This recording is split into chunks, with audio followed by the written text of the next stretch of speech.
देखते देखते भगवान के नाश हो गया यदुवंशियों का। बाएं जंघा पर दाया चरण रखे पीपल की उसमें ऐसे बैठे हुए, सामने युद्ध हो रहा है। करोड़ों यदुवंशी आपस में कट कट के मर गए, मुस्कुराते रहे। होना है वो होनी होनी है, क्योंकि होनी का इन्हीं के अंदर से संकल्प बनता है। कैसे इसको समेटे? तो सांब जी के हृदय में आया, सब 9 युवक थे कि बाबा लोगों को कुछ समझ में आता है, कुछ है कि ऐसे ही जट्टा बढ़ाए घूम रहे हैं, क्या करें? बोले देखो इनकी परीक्षा ली जाए। तो सांब को दुल्हन बनाया और उनके पेट में ऐसे कड़ा बांध दी ऐसे, और धीरे धीरे पकड़कर सब सहेलियां बन के गए और दंडवत किया। बोले स्वामी जी ये नववधू गर्भवती है, क्या होगा इसके? तो बोले बेटा इसके वही होगा जो तुम्हारे कुल का नाश करेगा। वो तो ब्रह्म ऋषि और तत्काल इतना बड़ा मूसल निकला, किसी से सलाह नहीं ली, डर कर गए और महाराज उग्रसेन से कहा कि ऐसा ऐसा गलती हो गई। तो उनका ऋषियों का शाप तो भयंकर होता है, क्या किया जाए? बोले इसी को घस घस के समुद्र में फेंक देते हैं, इसी से श्राप हुआ है पूरा घस। एक छोटी सी कील बची, उसको मछली खा गई। वो कील व्याध ने अपने बाण की नोक में चढ़ाई और वो भगवान के चरण, भगवान से लेकर के पूरे यदुवंशियों का मेटिया मेट ये उन्हीं के संग। किसी ने सलाह नहीं ली थी भगवान से कि सांप हुआ है तो क्या किया जाए, क्योंकि उन्हीं बोले जो होना है उसे कोई टाल नहीं सकता, जो नहीं होना है वो हो नहीं सकता। यदुवंशिन को नाश भयो देखत परमेश्वर, परमेश्वर श्री कृष्ण के देखते देखते यदुवंशियों का नाश हो गया। और बोले अब परीक्षित का समय आया गिरने का। तो परीक्षित उर्ब्याल मृतक पहिरायो मौनी, वो मौन समाधि में थे, इनकी बुद्धि इतनी खराब हो गई कि मरा सर्प उनके गले में डाल दिया। तो श्रृंगी ऋषि ने श्राप दिया 7 दिन में तक्षक काटेगा। कोई रोक पाया? बड़े बड़े ब्रह्म ऋषियों की सभा, बड़े बड़े सब, कोई रोक पाया? इसीलिए आजकल के हमें तो सब बस इतना ही कि सबके चरणों में प्रणाम है, भगवान के स्वरूप हैं, पर राम कृष्ण हरि भजो, नाम जप करो, भगवान की आराधना करो, इनके नाटक में मत फंसो। कलयुग का ऐसा प्रभाव बढ़ता चला जा रहा है कि सत्य मार्ग ढकता, इनसे बढ़कर कोई समर्थ है? हम कह रहे हैं कि लघु शंका का वेग नहीं रोक सकते, डकार नहीं रोक सकते, अपान वायु नहीं रोक सकते, होनी को रोक दोगे? होनी को रोक दोगे? ऐसे ऐसे महात्मा देखो, ऋषियों ने बताया कि महाराज अब तो सब ऋषि खत्म होते चले जा रहे हैं। बोले वो 2 राक्षस हैं, वो अपने एक भाई को रांध करके खवा देता है गुप्त रूप से, समझ में नहीं आता, ऋषि जन खा जाते। तब फिर वो बुलाता है वातापी, तो सबके पेट फाड़ करके वो आ जाते हैं। तो अगस्त्य जी ने कहा महात्मा नहीं मरेंगे, अब हम चल रहे हैं। वो रोज महात्माओं का निमंत्रण करता था, इस तरह से महात्माओं को मारता था। साधारण वेश में एक भगत के रूप में जाता, निमंत्रण करता, बुलाता और ऐसे पदार्थ बनाता अपने भाई को काट करके छोटा छोटा टुकड़ा, जिससे किसी को समझ में ना आवे। और फिर जब सबके उधर में पहुंच जाता तब बुलाता वातापी, तो सबके पेट फाड़ करके वो आ जाता। ऐसा राक्षस था। अगस्त्य जी गए, जब परोसन आगे परोसने, बोले रुको पहले हमें तृप्त कर लो फिर महात्माओं को। समुद्र पी जाने वाले महात्मा अगस्त्य जी, तो 100 200 500 महात्मा का जो बनाया था सब अगस्त्य जी चाट गए, पूरा पा गए। वो बड़ा भाई जो है ना बुलाया वातापी, वो बोले गए वातापी, तुम्हारे पच गए वातापी। ऐसे समर्थ समर्थ महात्मा होते हुए भी होनी को नहीं टार पाए, तो ये जो गैस नहीं रोक पा रहे हैं, डकार नहीं रोक पा रहे हैं, लघु शंका नहीं रोक पा रहे हैं, नींद नहीं रोक पा रहे, ये होनी को रोक लेंगे? अरे भाई मत फंसो, हमारी बात मान लो। इसलिए कह रहा हूं कि जो समय इधर उधर में भटकने में लगा रहे हो, घर में बैठ करके राम कृष्ण हरि जपो, राधा राधा, सब ठीक हो जाएगा। क्या ठीक हो जाएगा? आपका मन ठीक हो जाएगा, आप भगवान के भक्त बन जाएंगे, आप परमानंद में डूबने की योग्यता प्राप्त कर लेंगे। बोले इसलिए अनहोनी नहीं होई कछु होनी, मिटे न कोई। यहां श्रीमन माधवाचार्य जी कह रहे सुख दुख कर्मानुसार आएंगे, उनको भक्ति से मत जोड़िए, भोग लीजिए।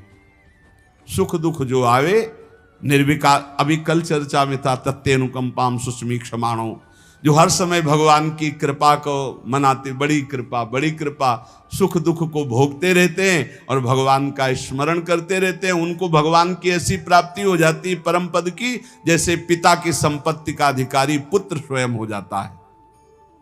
इसलिए जब आपके सुख का समय हो तो खूब भगवत उत्सव मनाओ, संत सेवा करो, कथा वार्ता, दूसरों को खूब पवाओ, सुख पहुंचाओ।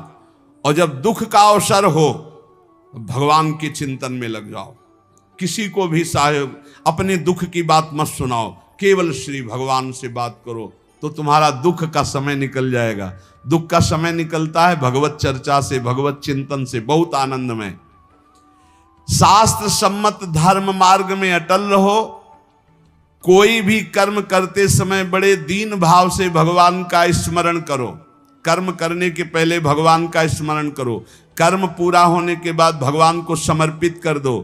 सबके गुरु, सबसे बड़े, सबके माता पिता एकमात्र श्री भगवान हैं। जो कर्म करते समय भगवान का स्मरण करता है, अपने कर्म भगवान को समर्पित कर देता है, वो भगवान को प्राप्त हो जाता है। सांसारिक झंझटों का चिंतन करने में समय नष्ट मत करो। होई सोई जो राम रचि राखा, को करी तर्क बढ़ावे शाखा, अस्कई जपन लगे हरिनामा, राधा राधा राधा। अपने अंतःकरण में विचार करो कि जो होना है वही होगा, हम काहे को चिंता करें। अपने कर्तव्य को करो और नाम जप करो, मस्त रहो। भगवान के चरण कमलों का जो स्मरण करते हैं, कोई भी बाधा उनको परास्त नहीं कर सकती। जो भगवान का स्मरण करते हैं, मोक्ष उनकी मुट्ठी में आ जाता है। ऐसे भगवान के स्मरण को कभी मत छोड़ो। सज्जनों, हमारी निर्मल वाणी को सुनो। श्री माधवाचार्य जी, मैं दोनों हाथ उठा के कहता हूं, कसम खा के कहता हूं, भगवान की बराबरी करने वाला कोई नहीं है। वे भगवान से बढ़कर कृपालु कौन हो सकता है? इसलिए एकमात्र भगवान से अपना संबंध रखो। ये बात समझो, आचार्य कितनी कृपा से कह रहे हैं। मैं कसम खा के कहता हूं, हाथ उठा के कहता हूं कि भगवान से बढ़कर कोई कृपालु कौन हो सकता है? कोई नहीं।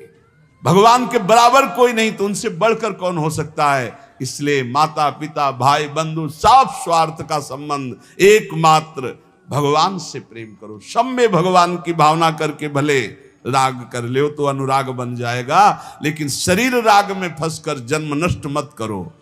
यदि ऐसा तुमने माना तो इसी जन्म में भगवत प्राप्ति हो जाएगी। ये अहमता ममता का नाश जीवन मुक्त अवस्था है। जगत गुरु श्री वल्लभाचार्य जी, अहमता ममता नासे सर्वथा निरहंकृतो स्वरूपस्थो यदा जीवः कृतार्था सा निगद्यते। जिसने अपनी अहमता ममता का नाश कर दिया वो जीवन मुक्त हो गया। बस यही मिटाना है। अपने स्वभाव में जो बैठा हुआ है त्रिगुण का खेल, इसको मिटाना है। कोई अहम नहीं, किसी से ममता नहीं, बस मुक्त हो गए, मुक्त हो गए।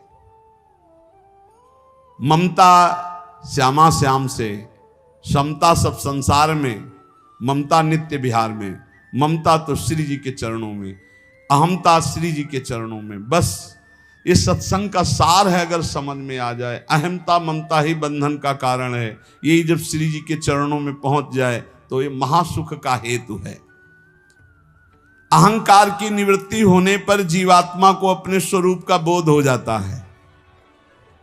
जब तक अहंकार रहता है तब तक जीव मुक्त नहीं हो सकता। यही अहंकार ही संस्कृति मूल शूल प्रद नाना सकल सुखदायक अभिमाना। चेतस तत्प्रवणम सेवा तत्सिद्धि तनु वित्तजा ततः संसार दुखस्य निर्वृत्तिर ब्रह्म बोधनम। पूर्ण रूप से चित्त प्रभु में तल्लीन कर दो। कैसे होगा? सेवा करो, प्रभु की सेवा विराजमान करो। दो प्रकार से सेवा होती, तनुजा शरीर से और वित्तजा रुपया पैसा से। खूब अच्छे अच्छे भोग पदार्थ, खूब अच्छे आभूषण वस्त्र जो तुम धर्म के द्वारा कमाए हुए। कल एक अधिकारी जी पूछ रहे थे, कई बार चर्चा हुई, वो कह रहे थे कि ना चाहते हुए भी हम लोगों को ऐसा करना पड़ता है, ऊपर से दबाव होता है अर्थ का कि आपको लेना है, इतने देने हैं। तो उसका एक उपाय हमको बताया गया है कि अगर 10% दान कर दो संतों को मंदिरों में ऐसे ऐसे, तो वो व्हाइट हो जाएगा। आपका क्या विचार है? हमसे कहा, हम कहा हमको हमारा तो विचार ये, हम तो प्रत्यक्षम किम प्रमाणम। जब आप जैसे लोगों के द्वारा दिया हुआ पैसे से भंडारा होता है तो संत एक दूसरे की लाठी मार के खोपड़ी फोड़ते, खाए रसगुल्ला बेईमानों के, वो चैन नहीं देने दे रहे, ताल ठोक। अरे ताल ठोको, काम से, क्रोध से, लोभ से, मोह से, मद से, इनको परास्त करके हरि को प्राप्त करो। आपस में एक साधु दूसरे साधु रसगुल्ला और रुपया पैसा के लिए, तो ये चमत्कार क्यों हुआ? ऐसा चमत्कार है।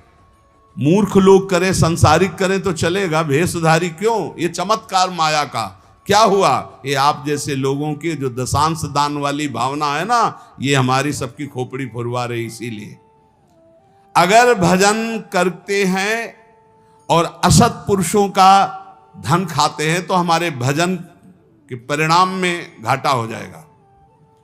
अगर भजन नहीं हो रहा, असत पुरुषों का धन खाते हैं, तब तो फिर ये झगड़ा झंझट शुरू हो जाएगा। अधर्म का धन जहां जाता है वहां कलह अशांति पैदा कर देता है। ना तुम व्हाइट होगे, ना जहां जाएगा वहां व्हाइट होगा, दोनों की फाइट होगी। व्हाइट तो होगा नहीं, पक्की बात है, पक्की बात है। और फिर नरक जाना पड़ेगा, दोनों को जाना पड़ेगा। असत धन खाओगे तो पक्का। इसीलिए कह रहे हैं कि यहां वित्तजा सेवा उसे कहते हैं धन के द्वारा जो मेहनत की कमाई का दान किया गया। मेहनत की कमाई का दान, मेहनत की कमाई की ठाकुर सेवा, मेहनत की कमाई की संत सेवा बहुत कम होते हैं। गांव के जब लोग आते हैं ना, वो जब चढ़ाते, कभी देखा है ना, तो उनके चढ़ाने का ढंग अलग होता है। ऐसे निकाला और उनमें देखा जो 50 का नोट या 100 का नोट, अब मुझे बहुत आदर से लेते हैं। ए भैया, इस 50 की दाल आएगी ना 100 की दाल, तो ये बहुत आनंद प्रदान करेगा। और जब उन हरे पीले नोटों की ऐसी गड्डी सरकावे ना, तो समझ लो तुम्हारी गड्डी टिकेगी ले, इधर गड्डी तुम्हारी माया में जाके चलेगी, इधर नहीं चलेगी। भजन नहीं होगा पक्का। कुछ ना खर्चा करो तो रखे रखे बुद्धि खराब कर देगी। देख लो, एक धनी आए, भगवान श्री विठलनाथ जी आचार्य भगवान के स्वरूप होते हैं, तो उनको भी भगवान कहा जाता है। जैसे भगवान वल्लभाचार्य जी, ऐसे भगवान विठलनाथ जी। वो श्रीनाथ जी के श्रृंगार में थे, तो सेवक ने सूचना दी 1 लाख मुद्रा लेकर कोई सेठ आया है। अब श्रृंगार करते कर 1 लाख मुद्रा का क्या क्या आभूषण लाएंगे, क्या वैसे।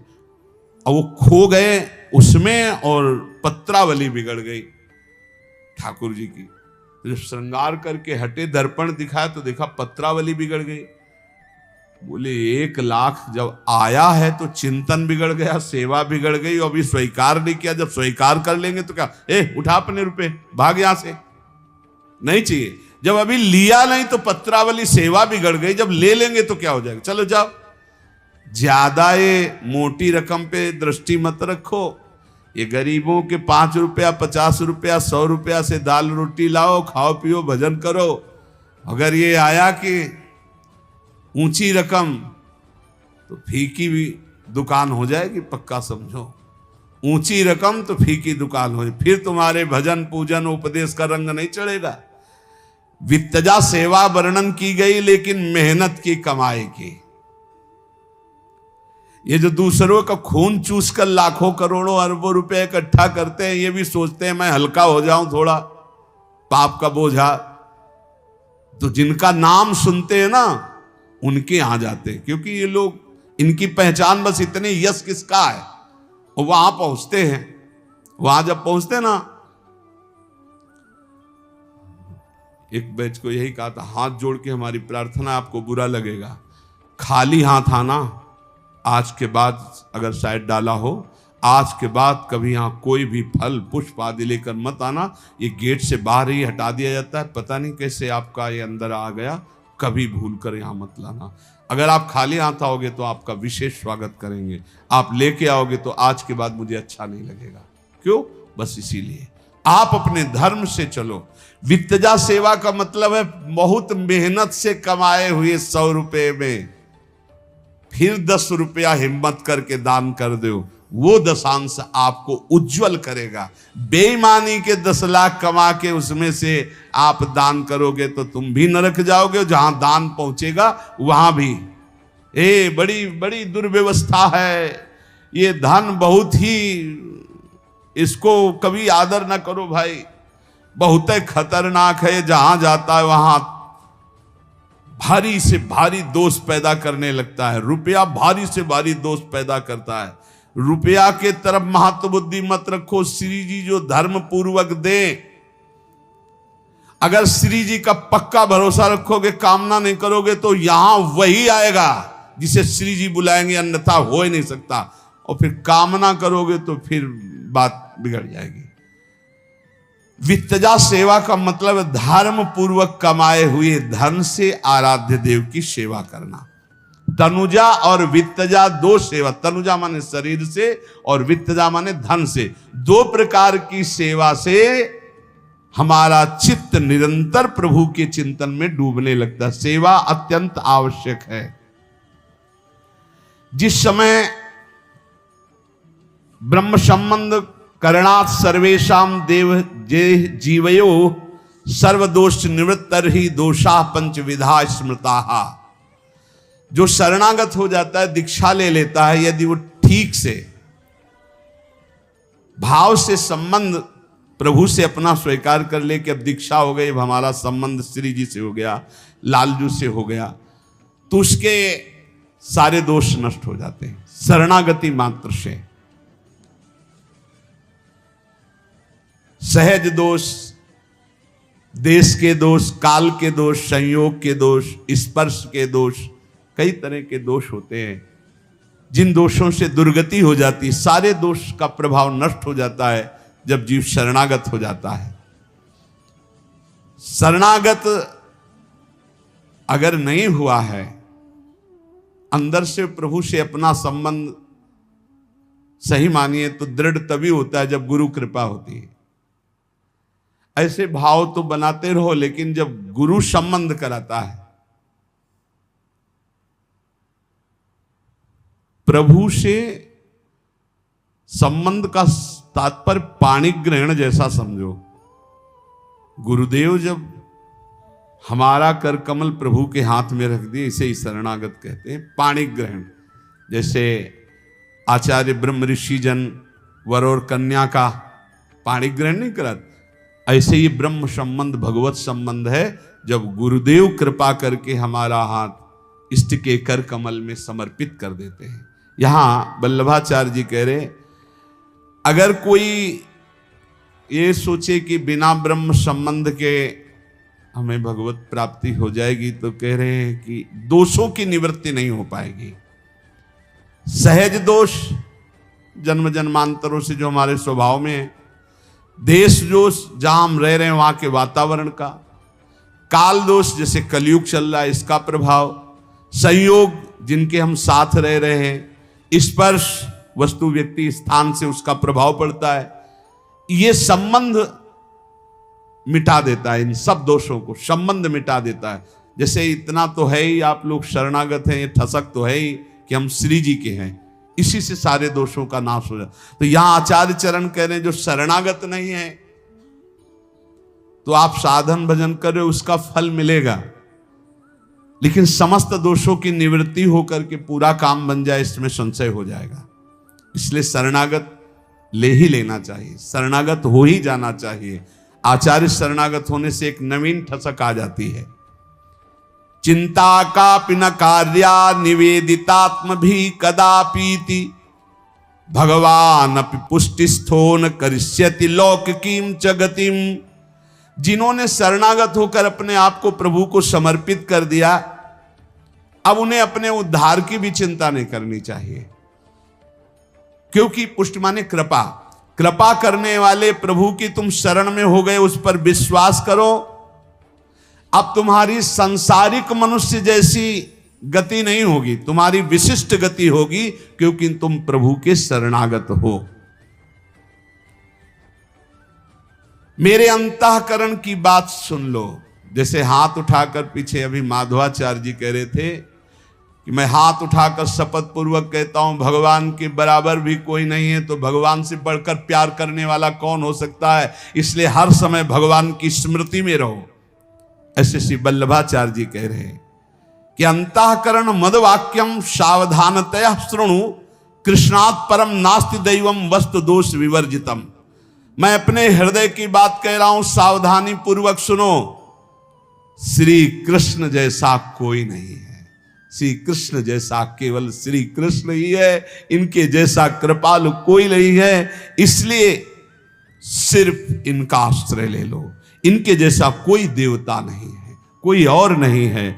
ये अपने शरणागतों की दोषों की तरफ ना ध्यान देकर शरणागति पर ध्यान देकर उसका कल्याण कर देते। देखो जहर पिलाने आ रही थी, भाव कितना गंदा था, भोग लगा रही थी जहर का, भाव था मारने का, परिणाम क्या मिला, परम पद। ये तुम्हारे भाव, तुम्हारी क्रिया नहीं देखते। तुम आए ना श्री कृष्ण की तरफ, किस भाव से आए ये देखते नहीं है, परम कल्याण कर देते। बोले अंतःकरण मदवाक्यम सावधानतया शृणु कृष्णात् परम नास्ति दैवम वस्तु दोष विवर्जितम। मेरे हृदय की बात सुन लो सावधान पूर्वक, श्री कृष्ण जैसा कृपालु कोई देवता नहीं है, क्योंकि ये समस्त दोषों का, तुम कितने दोषी हो ध्यान भी नहीं देते, समस्त दोषों का त्याग करके कृपा ही कृपा करते हैं। ये दुष्ट आचरण कराने वाला कलयुग है, इसमें कल्याण के जितने सही मार्ग हैं वो सब धकते चले जा रहे हैं। भगवान वल्लभाचार्य जी कह रहे हैं सर्व मार्गेषु नष्टेषु कलौचा खल धर्मिणा पाखंड प्रचुरे लोके कृष्णैव गतिर्मम। पाखंड कैसे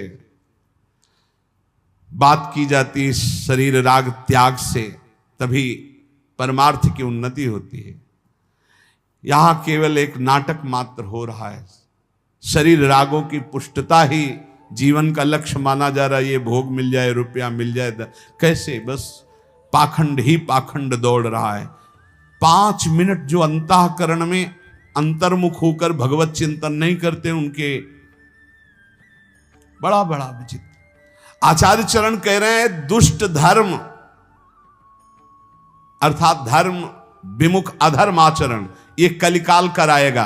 कलिकाल का प्रभाव ऐसा है, कल्याण के साधन जितने सतमार्ग हैं ये सब गुप्त होते जा रहे हैं और पाखंड की बढ़ोतरी होती जा रही है, पाखंड बढ़ता चला जा रहा है।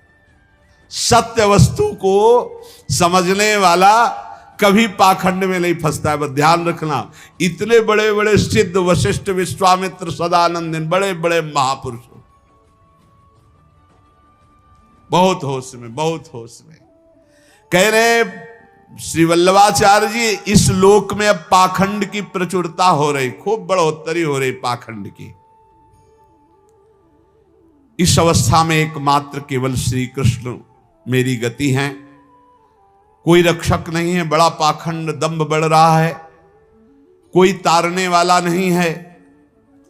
समस्त देशों में म्लेच्छों की अधिकायत हो रही है। म्लेच्छ किसे कहते जानते हो? जो शराब पीता है, जो मांस खाता है, जो पराई माता बहनों से व्यभिचार करता है, जो दूसरे का धन अपहरण करता है, जो हिंसा करते हैं, उन्हें म्लेच्छ कहते हैं। म्लेच्छ किसी जाति का तात्पर्य नहीं है, म्लेच्छ इन आचरणों को करने वाले को कहते हैं। जो शराब पीता है, मांस खाता है, पराई माता बहनों से व्यभिचार करता है, दूसरे का धन अपहरण करता है, हिंसा करता है, उसे म्लेच्छ कहते हैं। समस्त देश में म्लेच्छों का आक्रांत होगा। सब स्थान पाप के स्थान बनते चले जाएंगे। जहां पवित्र स्थान है, अब लोग पिकनिक मनाने, मनोरंजन करने आते हैं। धाम है, हरिद्वार है, ऐसे जो पवित्र स्थान जहां ऋषि मुनियों की भजन स्थलियां हैं, वहां भोग स्थली बनाने ये लोग जाते हैं। आ गए, होटल किराए में ले, बढ़िया बढ़िया सब बने हैं, एसी रूम, बस वही संसारिकता। यहां भी बोले पवित्र स्थानों को पाप स्थान बना रहे हैं। कलिकाल का प्रभाव। साधु संतों को लोग पीड़ा पहुंचाने में व्यस्त हैं। ऐसे कलिकाल में एकमात्र केवल श्री कृष्ण ही हमारी गति है। नास्तिकवाद बढ़ रहा है, सत्कर्म व्रतादि का नाश हो गया है। कोई सत्कर्म नहीं, कोई व्रत नहीं, कोई नियम नहीं। लोग व्रत आदि भी पाखंड में ही करते हैं। जैसे उस दिन बताया गया था एक दिन सत्संग में कि 10वीं से शुरू होता है एकादशी व्रत। एक बार ऐसे ऐसे ऐसे, फिर एकादशी को ऐसे, और फिर द्वादशी को भी वो नियम, तब एकादशी व्रत माना जाता है। यहाँ शाम तक दबा दबा के पाए और दूसरे दिन कूटू के पकौड़ा और ये पूड़ी और सब। व्रत का मतलब क्या रहा भैया?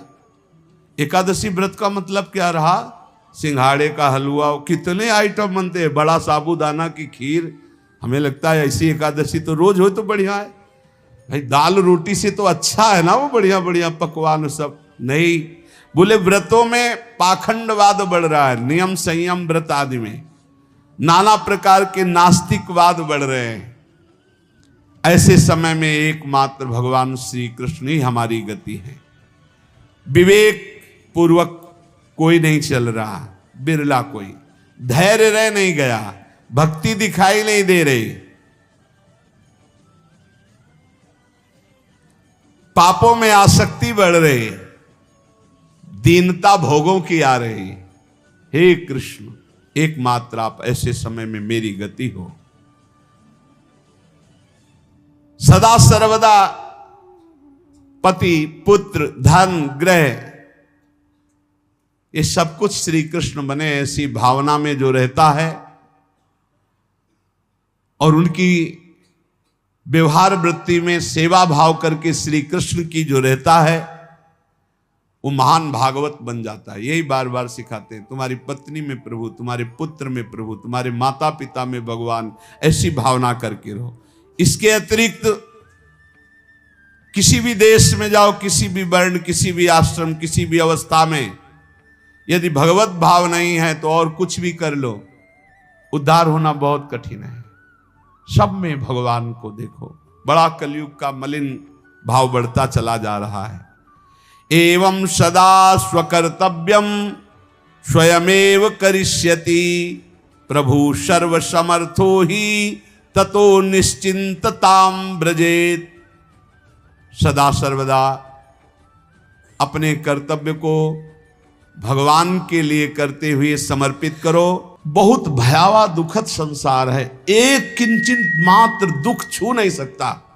सच्ची माने आप, मतलब यही सुनने के लिए भगवान ने आप सबको एकत्रित किया है कि एक ऐसा आशीर्वाद है, एक ऐसा स्थान है, एक ऐसी कृपा की स्थिति है जहां दुख का लेस नहीं है।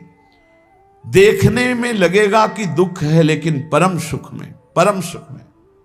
सफीपुर गंगा के किनारे एक घाट है, उनमें एक स्वामी जी थे। उनसे मिलने गए तो उनके वो जो बहुत ठंडी दे के जूड़ी का बुखार गांव में कहते हैं, वो था। तो बड़ी रजाई ओढ़े थे, आवाज ऐसी कराहने की थी, गंगा किनारे, कहाँ दवा कहाँ भोजन। तो लगा कि शरीर में स्थिति अगर ना होती तो ऐसा कैसे होता कि आवाज आ रही। शरीर में स्थिति तो ब्रह्मबोध संपन्न सिद्ध महापुरुष कैसे कहे जाते हैं। बच्चा ही थे, एक दो और वयोवृद्ध साथ थे, गए, स्वामी जी ओम नमो नारायण, ऐसे जैसे बुखार में होता। वयोवृद्ध थे, एकदम उठ के बैठ गए। नारायण नारायण बच्चा कैसे हो? ऐसा लगा। 1 घंटा तक वार्ता होती रही। इतने सुंदर सुंदर एकादश स्कंद के भागवत के श्लोकों का उपदेश करते रहे। अच्छा बच्चा तुम जाओ, फिर अजय ले। अरे उनका बड़ी गलती हुई, महापुरुषों के प्रति ऐसा भाव नहीं सोच। अरे ये तो देव भाव में है ही नहीं। जैसी स्थिति सुनी थी वैसी स्थिति देखने को पाई। ये बाहर जैसे किसी यंत्र में वायु भरो तो आवाज आएगी ना, ऐसे शरीर दुखी तो आवाज आएगी। बकाया वो नहीं है, उसमें दुख में नहीं, पक्का। वो तो जब निज अनुभव तब समझ में आता है, नहीं तो संतों को कोई जान ही नहीं सकता। तो कह रहे नाथ मुझे अपनी दासता प्रदान कीजिए। कितना सुख है, जागृत से ज्यादा स्वप्न में सुख है। इतनी गाढ़ अवस्था तो जागृत में नहीं होती।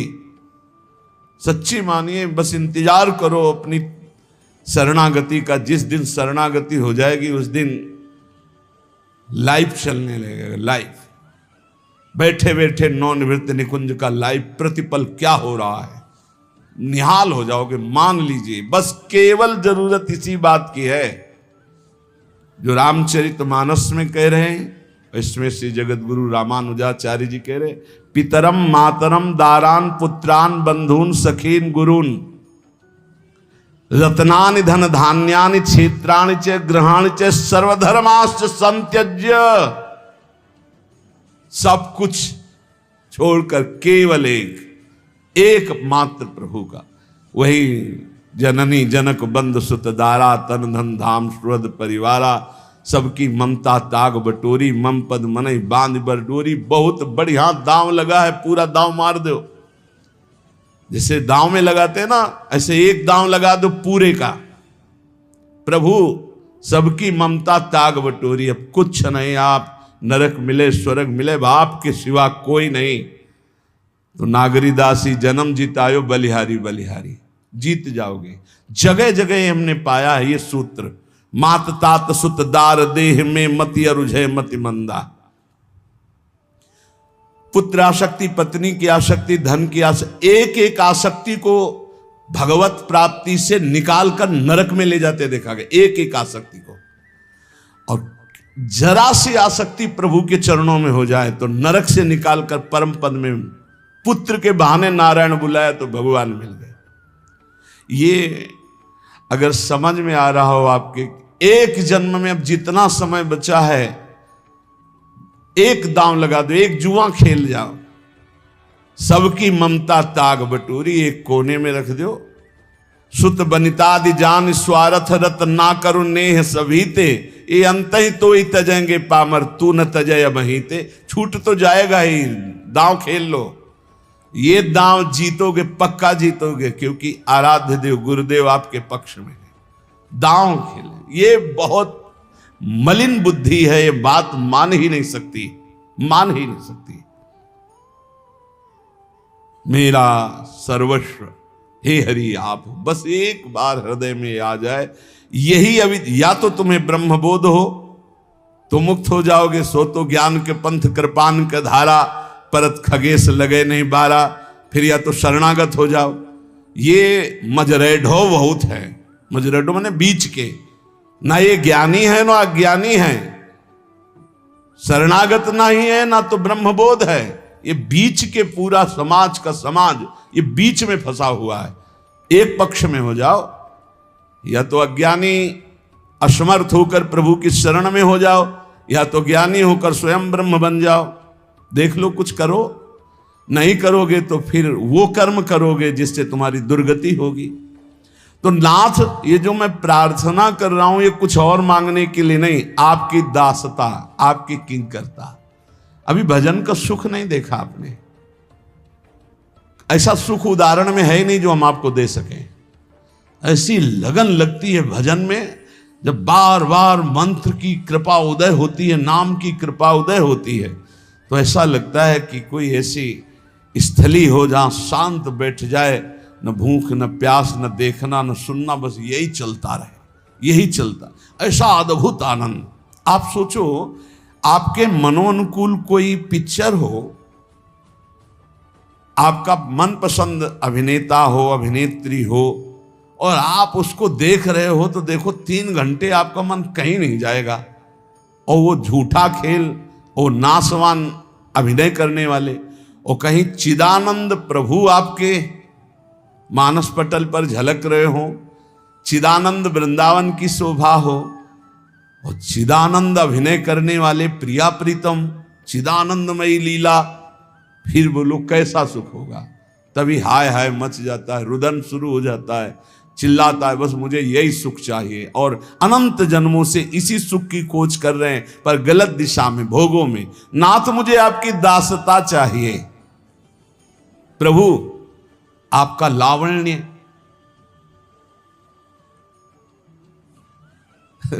ऐसा रूप प्रिया जू का, ऐसा लावण्य लाल जू का है कि आप भावना नहीं कर सकते, मतलब नहीं है क्षमता। जो स्वरूप विराजमान है प्रियाजू के समीप लालजू का, और लालजू के समीप प्रियाजू का, हमारी भावना में अभी इतनी दम नहीं आई है। इतनी दम तो ईश्वर कोटि के ब्रह्मा शंकर आदि में नहीं। प्यारोडुम क्षमते, क्षमते शब्द होता क्षमता, सामर्थ्य।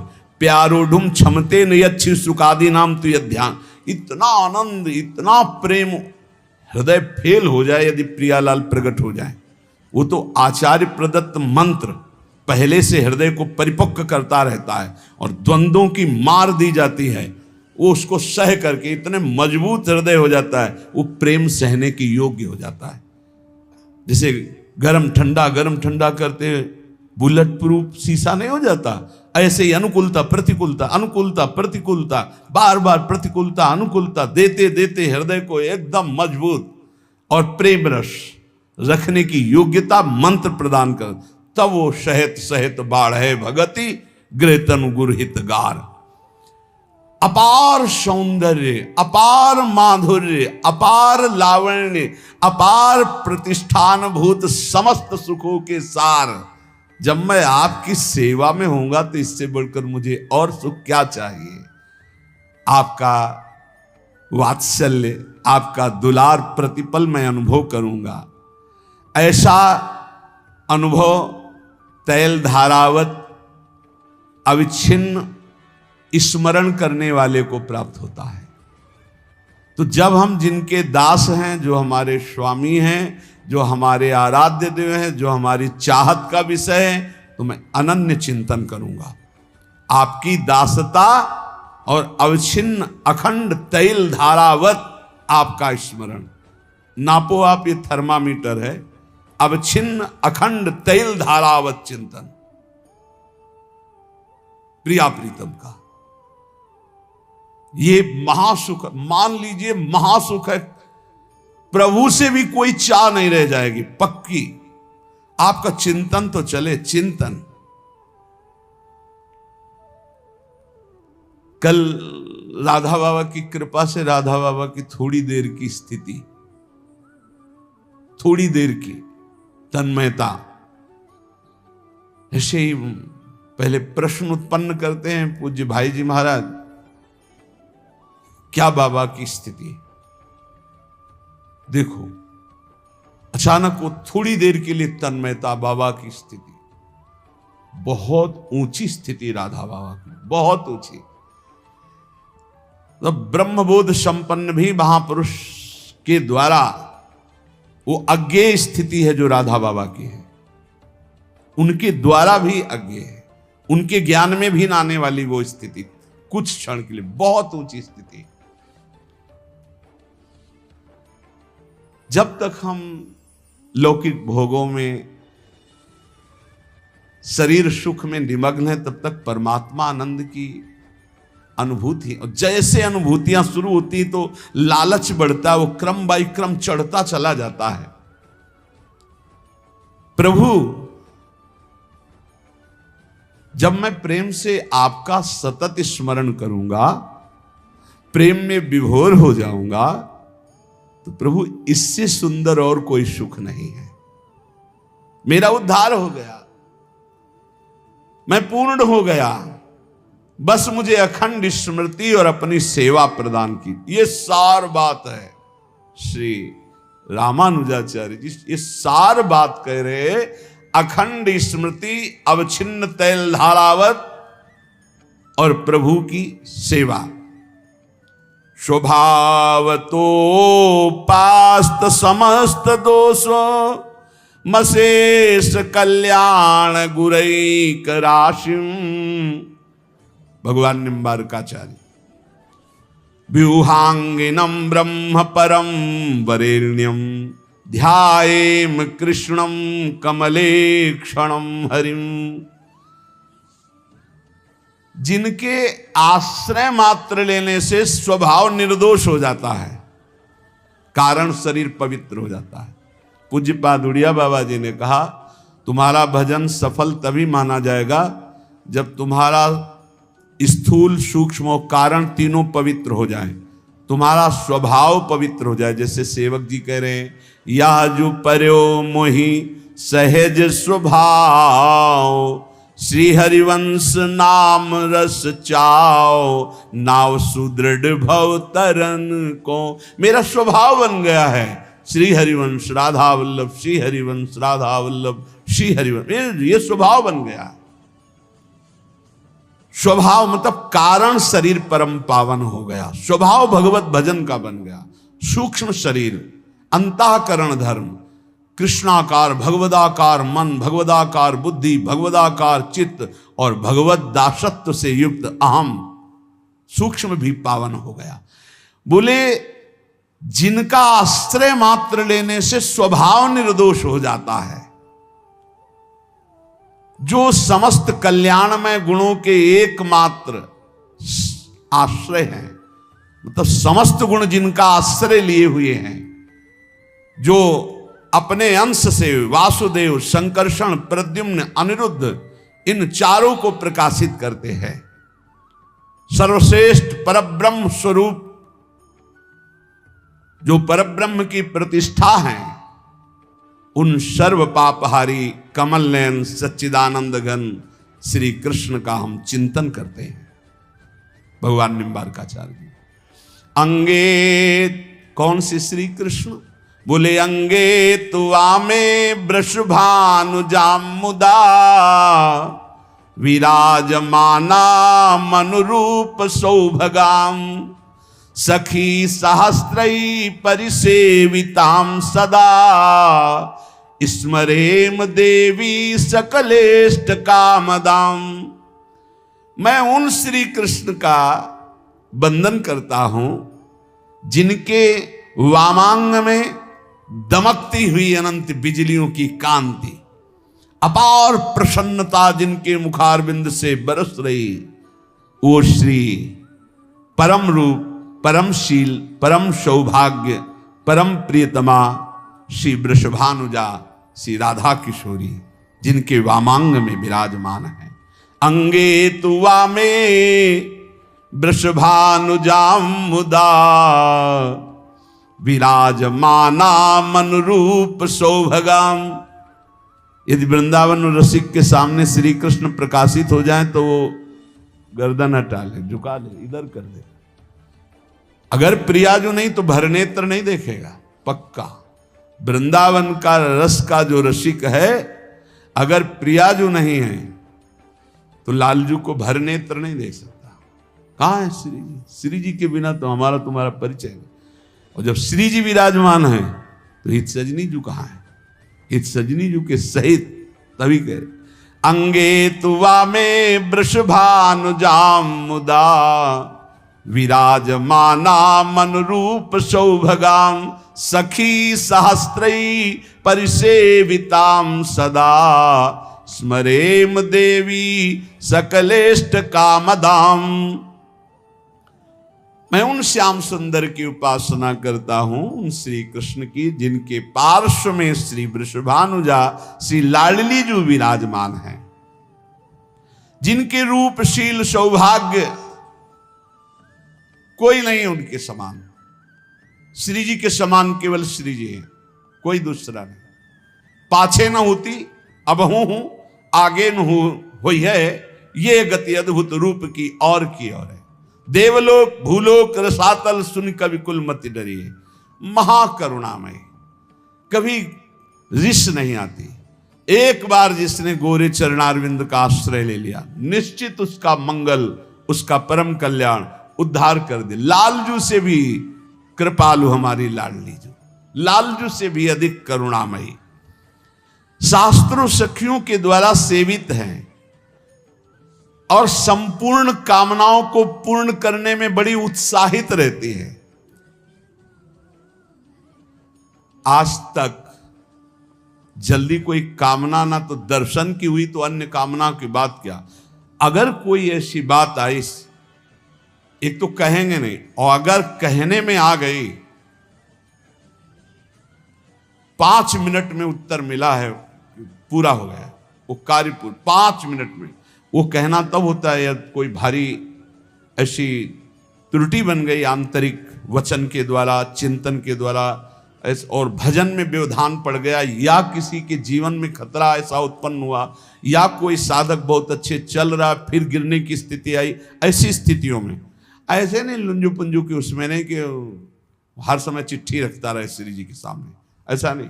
विशेष किसी का, और वो कोई लिखा पढ़ी से नहीं होता, वो सीधे बस श्री जी, ऐसे चट से उत्तर मिल जाता है। ऐसी ऐसी समस्या जिनका समाधान ही नहीं था, समाधान ही नहीं था, बस ये था अब हो गया सो हो गया, हो गया वो। हमने देखा है श्री जी ने तत्काल एकदम आश्चर्य में तत्काल ऐसे से देखा कि बस 2 मिनट में अगर उत्तर नहीं आता तो बहुत बड़ी घटना घट जाती। 2 मिनट में उत्तर, ऐसे कदम कदम पे श्री जी का, जो संपूर्ण कामनाएं अपने शरणागतों की पूर्ण करने के लिए उत्साहित रहती है लाडली जी, पर इन तक बात पहुंचाने की सामर्थ्य आपकी नहीं है। इसलिए हरिवंश महाप्रभु ने रास्ता बताया है, श्याम श्यामापद कमल संग सिर नायो। जो प्रियालाल के प्रेमी रसिक जन, उनसे बोलना कुछ मत, बस उनके चरणों में मस्तक दूर से रख के और अपनी बात रख देना, मुंह से बोलना नहीं, वह चले जा। फिर आप देखना, ना उन्होंने कुछ कहा ना आपने कुछ कहा। तेरे दरबार की आली निराली शान ये देखी, सखावत खुद तेरी गलियों में चक्कर काटते देखा। फैलाया हाथ जिसने तेरे दरबार में आकर, तुझे देते नहीं देखा मगर झोली भरी देखी। देते नहीं देखा मगर झोली भरी। श्री जी तक बात पहुंचानी है तो श्री जी के रसिकों के चरणों में सर रख करके बोलो मत, अपनी बात कह दो अंदर से, बिना किसी सिफारिश के वो बात आपकी श्री जी के पास पहुंच जाएगी। वो कुछ बोले ना बोले, वो एक स्थान है जहां से श्री जी की पास बात भेजी जाती है, और दूसरा स्थान नहीं। आप सीधे श्री जी से बात करेंगे जाके श्री जी नहीं सुनेंगे, हमारी प्रार्थना मान लेना। अगर आपको अपनी किसी भी समस्या का समाधान लौकिक पारलौकिक कराना है तो श्री जी के किसी प्रेमी महापुरुष के चरणों के समीप जाके बस कहना नहीं तो वो विक्षेप को प्राप्त हो जाएंगे। अगर वो आपकी बात सुनेंगे तो उनका चिंतन, कहना नहीं, हमारी बात मान लेना, बस मस्तक रखना, अपनी बात अंदर से कह देना, बस छोड़ दो। वो बात सीधे श्री जी के पास पहुंचे। चिंतामणि प्रणमताम ब्रज नागरी नाम। यहां भगवान निम्बारकाचार्य जी कह रहे, जो अपने शरणागतों की संपूर्ण कामनाओं को पूर्ण करने के लिए उत्साहित रहती है, ऐसी निकुंज देवी श्री वृषभानु लाडली श्री राधा हम सब पर कृपा करें और हमें अपना स्मरण प्रदान करें। उपासनीयम नितराम जनैः सदा, प्रहाण ये ज्ञान तमोनुवृत्ते, सनंदनाद्यैर्मुनिभिस्तथोक्तम श्री नारदायाखिल तत्व साक्षिणे। अज्ञान अंधकार की परंपरा का नाश करने के लिए श्री राधा चरणारविंद की उपासना अनिवार्य है। अगर पूर्ण अज्ञान का नाश करके प्रेम में डूबना है तो श्री जी के चरणों का आश्रय ले लो। गोस्वामी तुलसीदास जी बड़ी प्रवीणता से श्री जानकी जी के चरणों में जब किसी को विशिष्ट प्रेम मिला है प्रभु का, तो प्रभु की प्रियतमा से ही प्राप्त हुआ है। जनक सुता जग जननी जानकी, अतिशय प्रिय करुणा निधान की। ताके जुग पद कमल मनाऊं, जा सुकृपा निर्मल मति पाऊं। प्रभु को निर्मल चाहिए ना, निर्मल मन जन सो मन पावा। कहां से होगा? बोले सिया जी की कृपा से होगा। प्राण प्रीतमा श्री राम जी की हे जनक नंदनी, आपके जुगल चरणारविंद की वंदना करता हूं। आप मेरी मति को निर्मल प्रेममय कर दीजिए। कभी किसी को कहीं भी विशिष्ट प्रेम, देखो हनुमान जी महाराज को सिया जी ही प्रेम दे रही।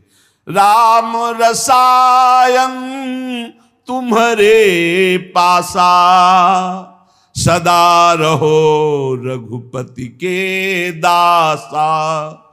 तुम्हारे भजन राम को पावे, तुम्हारे भजन, ये सिद्धांत है, सिद्धांत है। बोले अपार अज्ञान अंधकार का नाश करके परम प्रेम प्रकाशित यदि हृदय में करना है तो श्री जी के चरणों का आश्रय लो। राशेश्वरी, सर्वेश्वरी, निकुंजेश्वरी श्री लाडली जी, जो इनकी उपासना करता है, सनंदन आदि महामुनियों ने, तत्वज्ञाताओं ने यही उपदेश किया है। नारद जी आदि ने, सनक सनंदन सनातन सनत कुमार और तत्वज्ञानियों ने यही उपदेश किया है। इनकी कृपा के बिना शुद्ध तत्वबोध होना, प्रेम प्राप्त होना, यही एक स्वरूप से आत्मविद्या के रूप में विराजमान है। बिना श्री जी की कृपा के न बोध होता है न प्रेम होता है। नान्या गति कृष्ण पदारविंदात्, संदृश्यते ब्रह्म शिवादि वंदितात्। भक्तेच्छयोपतसु चिन्त्य विग्रहा, दचिंत शक्ते रविचिंत शासयात्। ब्रह्मा शिवादि देवेश्वर भी जिनकी वंदना करते हैं, भक्तों की इच्छा के अनुसार जो चलने लगते हैं, देख लो, ब्रह्मा शंकर आदि जिनकी चरण वंदना करते हैं और जो भक्तों की इच्छा के अनुसार चलने लगते हैं, इतने भगवान अधीन हैं अपने भक्तों की इच्छा के अनुसार चलने लगते हैं। आप सोचो ना, ये कैसे हो सकता है कि सारथी के पद में वो बैठे हुए हैं जिनके चरण रखने की चौकी को भगवान शंकर ब्रह्मादि नमस्कार करते हैं। ध्येयम सदा परिभवग्नम अभीष्ट दोहम, तीर्थास्पदम शिव विरंचिनुतम शरण्यम। जो भक्तों की इच्छा के अनुसार चलने लगते हैं। एक बार अगर दुर्योधन को ठीक से समझाया जाए तो हे श्री कृष्ण, हो सकता है वो समझ सकता है। युधिष्ठिर जी ने कहा, तो जैसी आप आज्ञा करें, आप संधि के लिए जाइए। आप संधि दूत बन के जा रहे हैं। कौन? अखिल कुट ब्रह्मांडों के नायक। क्या? आप अपने भक्तों की इच्छा के अनुसार चलने वाले हैं। पहले आप भक्त बनिए, पहले आप जोई जोई प्यारो करे सोई मोहि भावे, तब भावे मोहि जोई सोई सोई करे प्यारे। परम सुंदर, परम चिंतन करने योग्य, परम सुंदर लीला शरीर धारण करने वाले अचिंत शक्ति संपन्न प्रभु, अब तो आपके चरणारविंद के सिवा हमारी कोई दूसरी गति नहीं है। कृपाश्च दैन्यादियुजि प्रजायते, यया भवेत प्रेम विशेष लक्षणा भक्तिर्हनन्याधिपतेर्महात्मनः साचोत्तमा साधन रूपिका परा।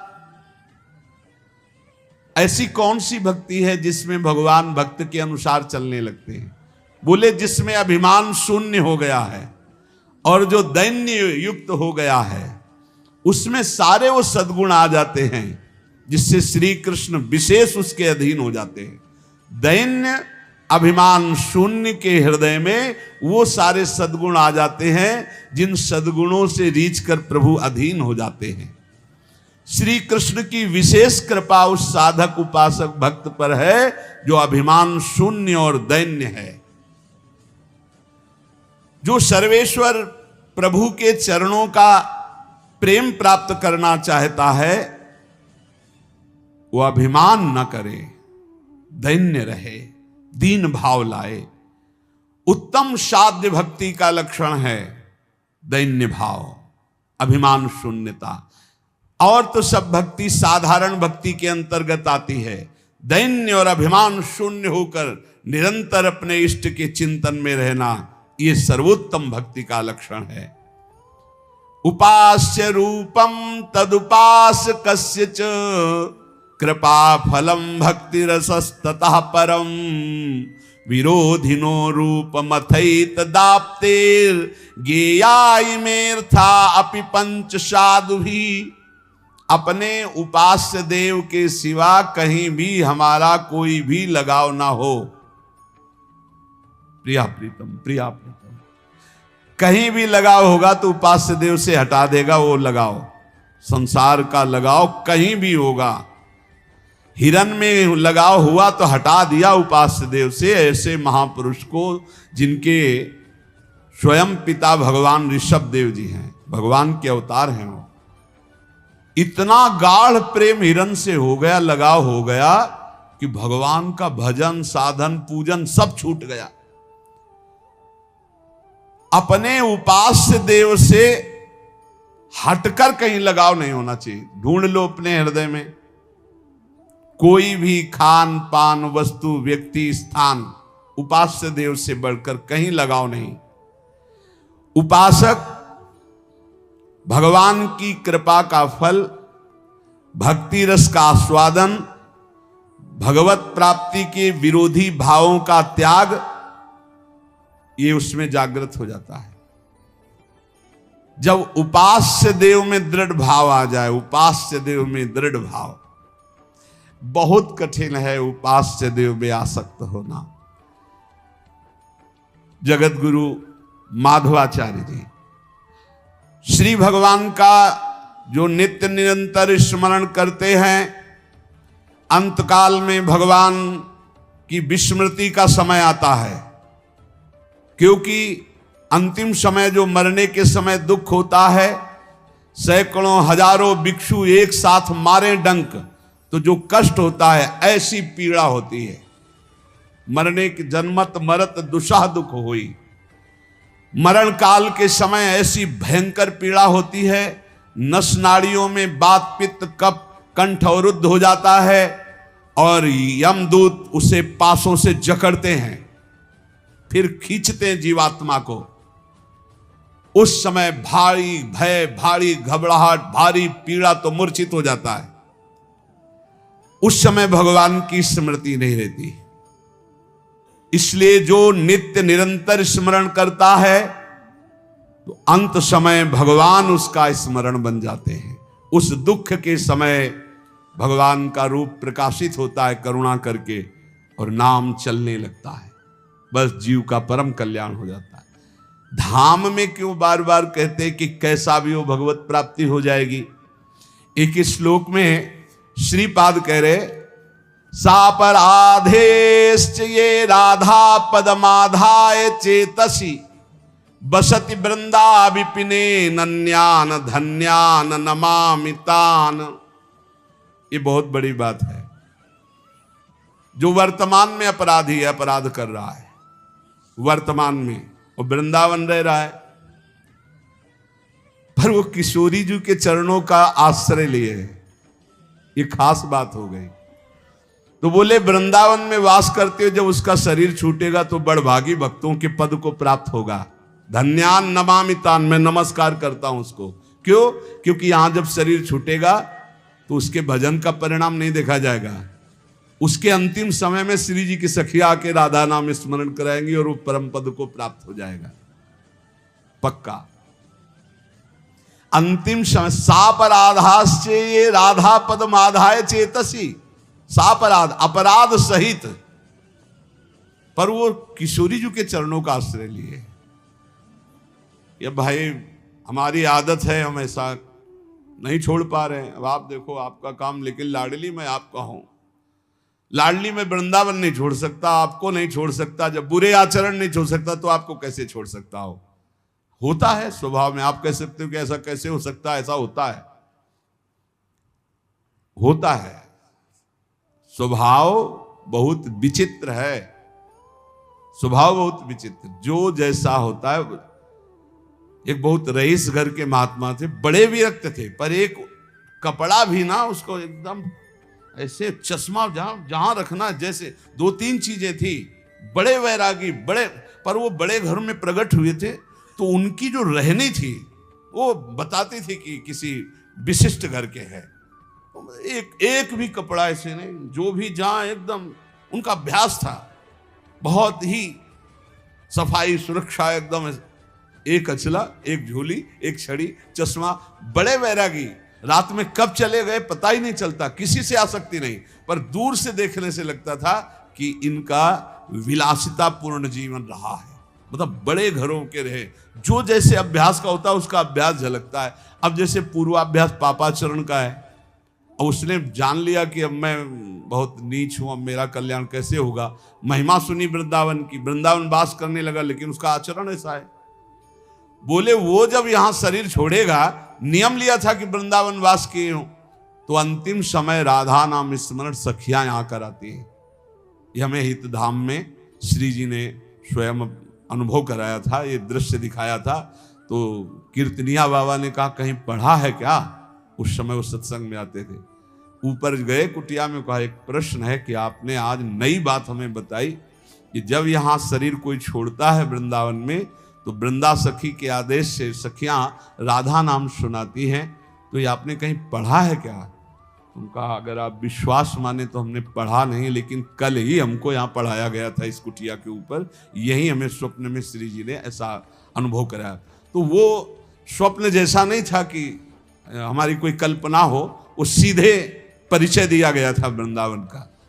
अब जैसे कहा गया कि नहीं लिखा, एक बार शरणानंद स्वामी से कहा ये कहीं लिखा तो है नहीं, तो बोले लिख लो ना, लिख लो, नए ग्रंथ की रचना कर लो, जो हृदय में आ रहा है उसको लिख लो, नई बात लिख लो।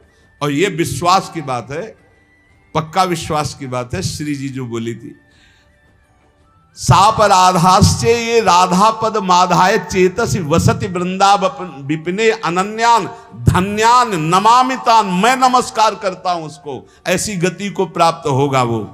तो यहां कह रहे हैं करोड़ों बीछियों के मारने का, डंक मारने का एक साथ जो दर्द हो। कभी किसी को बीछी मारा है? इतने लोगों बीछी मारा तो देखो बिजली का करंट जैसा एकदम बढ़िया स्वाद आता है, जिधर देखो उधर लहरें मारती। हाँ, हमारे वहां सेनपुर में तो बिछियां ऐसी थी जैसे काले चींटे घूमते हो, केचुआ की तरह सांप घूमते थे। बहुत पुराना स्थान, वहां तो हर समय अलर्ट, सावधान, बिच्छखापर, सांप, बिच्छू, किंग कोबरा, लंबा एकदम फल काढ़े से, और कितने क्वालिटी के सर्प ऐसे, वहां नील गाय, खरगोश, ये सब वहां बड़ा मनोरम। और गंगा जी एकदम जैसा ऋषि मुनियों की भूमि, ऐसे श्री स्वामी मंगनानंद की तपस्थली सेनपुर। अब धीरे धीरे आधुनिकता सब जगह प्रवेश कर रही।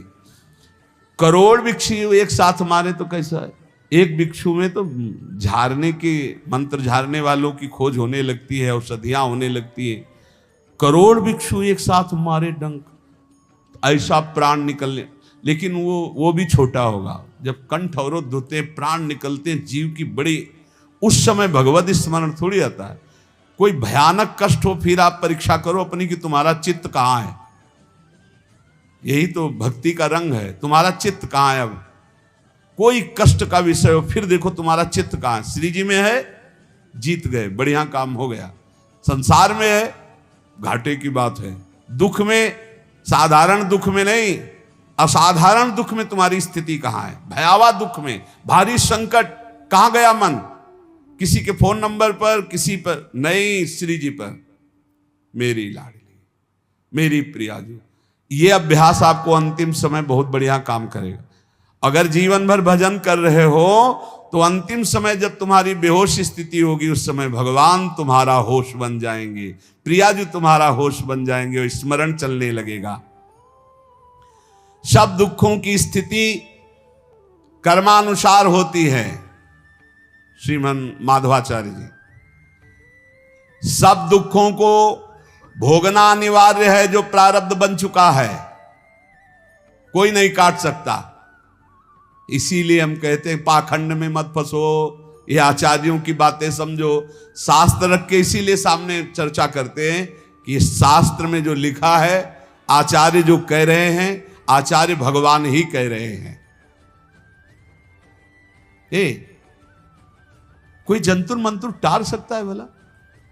भगवत ऋषि जी कह रहे हैं, आचार्यों की बात समझो। अनहोनी नहीं होई कछु, होनी मिटे न कोय। देखो सीता दशरथ अति समर्थ तहां दोए। महापुरुष जन लिखे, सुनो ध्यान से। अनहोनी नहीं होई कछु, होनी मिटे न कोय।